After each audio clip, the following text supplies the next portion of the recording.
Et si ta vie semblait être tracée d'avance, non pas par tes choix, mais par tes échecs passés, par ton histoire familiale, imagine grandir avec la certitude que le bonheur, c'est pour les autres, que pour toi, le plafond est trop bas. On t'a peut-être fait croire que tu étais né pour la galère, que la réussite, la paix, l'abondance, c'était pour les autres, pas pour toi. Il y a des mots qui collent à la peau plus longtemps que des cicatrices, des phrases qu'on t'a déjà dites ou que tu te répètes à toi-même dans le miroir. Tu es trop fragile, tu n'as pas le niveau, tu ne changeras jamais, tu finiras seul, comme ton père. À force de les entendre, ces mots deviennent des murs, une prison invisible où tu as l'impression de tourner en rond, bloqué par un plafond de verre que tu n'arrives pas à briser. Mais écoute bien ceci, tu n'es pas le premier à porter ce fardeau. Il y a 3000 ans, loin de nos villes et de nos écrans, dans une tente poussiéreuse du désert, une mère a tenu son fils dans ses bras pour la première fois. Mais ce jour-là, il n'y a eu ni fête, ni joie. Juste une femme brisée par la vie qui a regardé son enfant et a prononcé une malédiction en guise de prénom. Elle lui a donné un nom de condamnation. Elle l'a appelé Jabez, ce qui veut dire « celui qui cause la douleur ». Imagine grandir avec ça. Son nom était son destin. Sa carte d'identité criait « souffrance » partout où il allait. Le monde entier lui disait qui il devait être. Un homme né pour souffrir. Mais Jabez a fait la seule chose qui pouvait briser le scénario. Là où tout le monde voyait une fatalité, lui, il a vu une opportunité pour un miracle.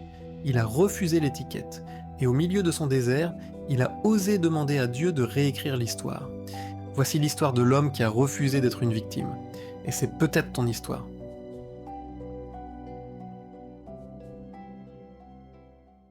L'histoire de Jabez n'occupe que quelques lignes dans la Bible. Et pourtant, elle porte le poids d'une vie entière. Imaginez, nous sommes dans le livre des Chroniques, au milieu de longues, très longues généalogies.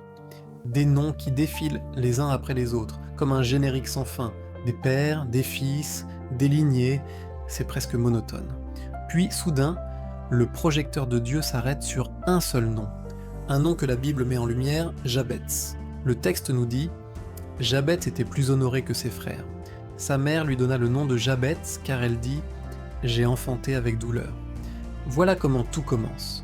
Une naissance marquée non pas par la joie, mais par le cri d'une mère. Une identité construite autour de la souffrance. Le nom Jabez signifie littéralement « celui qui fait du mal », celui qui provoque la douleur. C'est lourd à porter. Dans la culture d'Israël, à cette époque, un nom n'était pas juste une étiquette. Il portait un sens profond, un poids, une attente. C'était une sorte de direction prophétique pour toute une vie. Alors essayez d'imaginer une seconde. Chaque fois que quelqu'un l'appelait dans la rue, il entendait « Eh, douleur !» Chaque fois qu'il se présentait à un inconnu, il devait dire « Bonjour, je m'appelle Douleur ». Sa propre identité était un rappel constant de la souffrance de sa mère et peut-être de la sienne. C'était comme si un nuage noir le suivait partout où il allait. Logiquement, on aurait pu croire que l'histoire de Jabez s'arrêterait là. Qu'il finirait par devenir l'ombre de son nom, acceptant son sort. Qu'il marcherait toute sa vie dans ce couloir de douleur qu'on avait tracé pour lui dès sa naissance. Mais c'est précisément à ce moment, au creux de cette fatalité, que sa vie bascule. C'est là que l'histoire devient incroyable. Le texte continue et dit « Jabez invoqua le Dieu d'Israël ». C'est une phrase simple, mais d'une puissance folle. Il n'est pas allé voir un conseiller pour gérer son mal-être. Il n'a pas essayé de changer son nom à l'état civil, ce qui aurait été une solution purement humaine. Il ne s'est pas tourné vers ses origines en se lamentant. Il ne s'est pas résigné à la fatalité. Non, il a levé les yeux. Il s'est tourné vers Dieu. Et il a prononcé une prière qui a tout changé. Ce n'était pas une récitation apprise par cœur, une formule polie. C'était un cri, le cri d'un homme qui étouffe et qui veut respirer. Il dit « Si seulement tu me bénissais, si tu étendais dans mes limites, si ta main était avec moi, et si tu me préservais du malheur, afin que je ne sois plus dans la douleur. » Analysons ça. Ce n'est pas la prière d'un homme qui veut devenir riche pour le plaisir. C'est la prière d'un homme qui veut enfin vivre. Un homme qui refuse que la souffrance soit son identité. Un homme qui demande à Dieu de réécrire son histoire, de changer le scénario de sa vie. C'est bouleversant. Il demande à Dieu de faire mentir son propre nom. Il demande que la main de Dieu soit plus forte que la malédiction de sa naissance. Pour lui, il n'y avait pas de plan B, il n'avait pas de fortune, pas de privilège. Il n'avait que sa foi. Il a tout misé sur Dieu. C'était son unique espoir. Et la Bible termine son histoire par une phrase incroyable, sobre, sans aucun détail, sans explication superflue, mais pleine de sens. Et Dieu accorda ce qu'il avait demandé. Point. C'est tout. En un instant, l'homme nommé douleur est devenu l'homme de la bénédiction, non pas parce qu'il était parfait ou qu'il le méritait plus qu'un autre, mais parce qu'il a osé croire que Dieu était plus grand que son passé, plus grand que les mots qui avaient été prononcés sur lui. Il a osé demander à Dieu de transformer sa plus grande douleur en sa plus grande bénédiction. Si Jabez vivait aujourd'hui, ce ne serait peut-être pas son nom qui poserait problème. Ce serait l'histoire qu'on raconte sur lui, ce seraient les mots qu'on lui a jetés au visage depuis l'enfance. Tu sais, ces phrases qu'on entend sans les demander, tu compliques tout, tu n'es qu'un fardeau. Avec toi, c'est toujours difficile. Tu es né dans la galère, tu resteras dans la galère. Des paroles qui deviennent des murs, des étiquettes qu'on finit par croire. Jabez aujourd'hui, ce serait peut-être ce garçon né dans un contexte compliqué, une enfance difficile, un foyer brisé, une maman qui a tout fait mais qui souffrait trop. C'est cet enfant au fond de la classe, celui à qui les professeurs ont répété, année après année. Toi, tu ne feras rien de ta vie. C'est celui qui traîne un dossier scolaire ou médical marqué au feutre rouge, fragile, cas désespéré. Ce serait ce jeune adulte qui avance en traînant un poids invisible, qui veut réussir, mais qui sent toujours qu'on attend de lui qu'il échoue, qui se bat contre une identité qu'il n'a jamais choisie. Et la plus lourde de toutes les étiquettes, celle qui dit « Tu finiras comme ton père ». Il porte le poids des erreurs qu'il n'a pas commises. L'alcoolisme d'un parent, les dettes qui s'accumulent, le divorce qui a tout brisé. Il marche dans la vie avec la certitude que son histoire est déjà écrite par ses traumatismes. Et un jour, au milieu du bruit, des humiliations, des blessures, il en aurait assez. Assez d'être défini par le passé. Assez de vivre sous l'ombre de mots qu'il n'a pas mérités.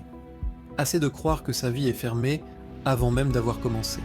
Alors, comme Jabez, il ferait quelque chose de simple mais de radical.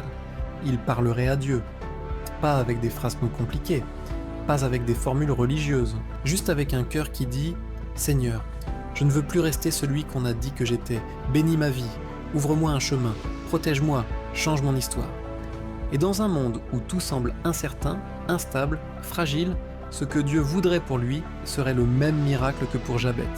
Ouvrir des portes qu'aucun homme ne peut fermer, étendre des limites qu'on croyait impossibles, et transformer une vie marquée par la douleur en une vie marquée par sa main. Parce que les époques changent, les vêtements changent, les problèmes changent de nom. Mais le Dieu qui brise les étiquettes, lui, il n'a pas changé.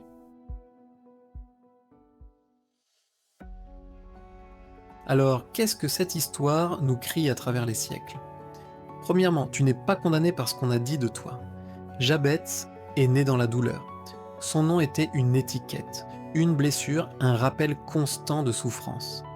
Mais Dieu ne l'a pas laissé prisonnier de ce mot. Ce que les autres déclarent sur ta vie n'est pas ce que Dieu déclare. Ton identité ne dépend pas des paroles humaines, mais de celui qui t'appelle par ton vrai nom. Deuxièmement, tu n'es pas obligé de répéter ton passé. Beaucoup vivent comme si leur histoire était écrite une fois pour toutes. Mais Jabez montre qu'un passé douloureux n'est pas une fatalité. Dieu peut briser les cycles, guérir les traces, réorienter une destinée. Ce qui a commencé dans la douleur peut finir dans la gloire. Troisièmement, une prière sincère peut changer toute une vie. La prière de Jabez n'était pas longue, pas compliquée, pas théologique. C'était un cri du cœur. Et Dieu a répondu. Quand tu pries avec ton cœur, tu ouvres la porte à des miracles réels. Quatrièmement, Dieu veut étendre tes limites. Jabez n'a pas demandé des richesses, mais un horizon plus grand. Il a demandé à Dieu de l'élargir intérieurement, extérieurement, spirituellement. Dieu aime quand tu oses demander plus, non pour t'élever, mais pour avancer. Dieu ne bénit pas pour que tu impressionnes, mais pour que tu accomplisses. Et cinquièmement, la présence de Dieu est la plus grande protection. Dans sa prière, Jabez demande « Que ta main soit avec moi, préserve-moi du mal ». Il ne cherche pas une vie sans difficulté, mais une vie où Dieu marche avec lui. Et c'est cela qui change tout. Ce n'est pas l'absence d'épreuves qui te protège, c'est la présence de Dieu. Trop souvent, on n'ose pas demander. On se contente de notre petit territoire par fausse humilité. On se dit « je ne mérite pas mieux » ou « c'est ma croix, je dois la porter ». Mais Jabez n'a pas accepté sa croix. Il a demandé à Dieu de la briser. Il a refusé de laisser les circonstances dicter sa vie. Le message pour toi aujourd'hui est simple. Dieu ne consulte pas ton passé pour déterminer ton avenir. Il ne regarde pas l'étiquette que les hommes t'ont collée. Il regarde l'audace de ta foi. Tu n'es pas la somme de tes traumatismes. Tu n'es pas la somme de tes dettes. Tu n'es pas la somme des paroles blessantes qu'on a pu te dire. Tu es celui à qui Dieu veut donner un avenir et de l'espérance. Mais pour ça, il faut faire comme Jabez. Il faut arrêter de subir. Il faut oser dire « Seigneur, ça suffit. Change mon histoire. » Car celui qui tient le stylo de ta vie, ce n'est pas ta mère, ce n'est pas ton patron, ce n'est pas ton passé. C'est Dieu, et il est prêt à écrire un nouveau chapitre. L'histoire de Jabez est courte, mais elle nous laisse une vérité immense. Tu n'es pas ce que tu as vécu, tu n'es pas ce qu'on a dit de toi, tu n'es pas l'étiquette qu'on t'a imposée. La douleur peut marquer une naissance, mais elle ne doit pas définir une vie. Comme Jabez, tu peux t'arrêter un moment, lever les yeux vers Dieu et dire « Seigneur, bénis-moi, ouvre mes chemins, pose ta main sur ma vie et protège-moi du mal. » Dieu n'attend pas des discours parfaits, il répond au cœur sincère. Il étend les limites de ceux qui osent lui faire confiance. Il réécrit l'histoire de ceux qui refusent de rester prisonniers du passé. Alors ne laisse pas les paroles des autres devenir ta destinée. Ne laisse pas ta douleur devenir ton identité. Là où les hommes voient une vie marquée, Dieu voit une vie à transformer. Et souviens-toi, si la Bible parlait aujourd'hui, elle te dirait que tu n'es jamais condamné par ton passé, mais redéfini par la grâce de Dieu. Si cette histoire t'a parlé, et si tu veux continuer ce voyage à travers les personnages de la Bible, si tu veux entendre ces histoires comme si elles se passaient aujourd'hui, alors abonne-toi et rejoins-nous. Ici, chaque semaine, on découvre que Dieu ne change pas, et que sa grâce continue de transformer des vies comme la tienne. C'était « Si la Bible parlait aujourd'hui », les anciennes paroles pour un monde nouveau. À très bientôt.